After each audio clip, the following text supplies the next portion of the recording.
joined today by Ian Prentice, Managing Director of Technology Metals Australia. Ian, thanks for your time. Yeah, great to be with you, David.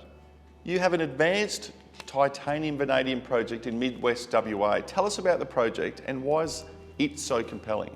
So the Murchison Technology Metals Project, just south of Meekatharra, a large-scale, long-life vanadium titanium asset that is going to be at the bottom end of the cost curve, and as I say, long life. So we're looking at 25 years plus mine life on this asset, and really importantly, we'll be delivering really high-purity vanadium into the market, which is key as we move into vanadium more and more being used in the battery space. You've recently delivered an integration study. What were some of the highlights?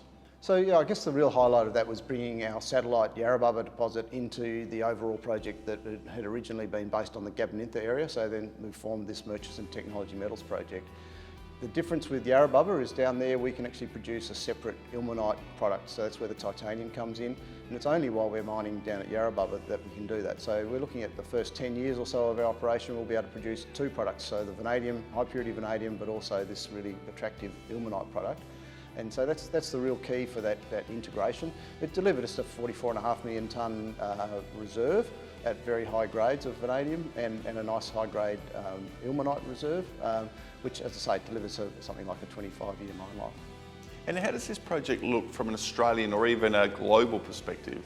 So the MTMP is one of the highest grade undeveloped vanadium projects in the world. Currently there's only 3 primary vanadium projects in production, so we'll be the 4th when we come online in the next few years. So it really stands out as grade, cost profile is very, very important in any commodity, but particularly in vanadium. So we're going to be at that bottom end of the cost curve.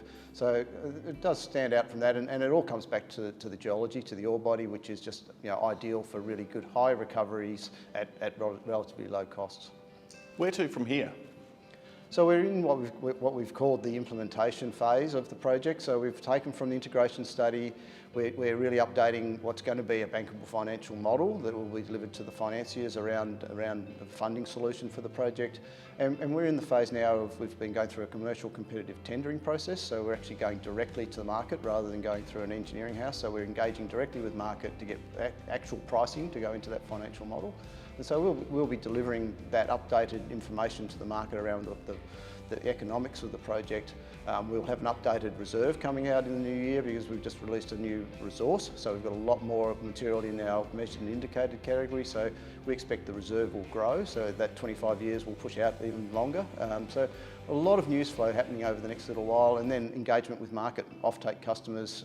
We've got some really good engagement. Tata Steel, we've got an MOU with Tata Steel. We've got some good engagement with the Japanese battery sector in the vanadium redox flow battery sector. So really exciting news flow expected over the short term. And as you've transitioned the project forward, you've also transitioned the board?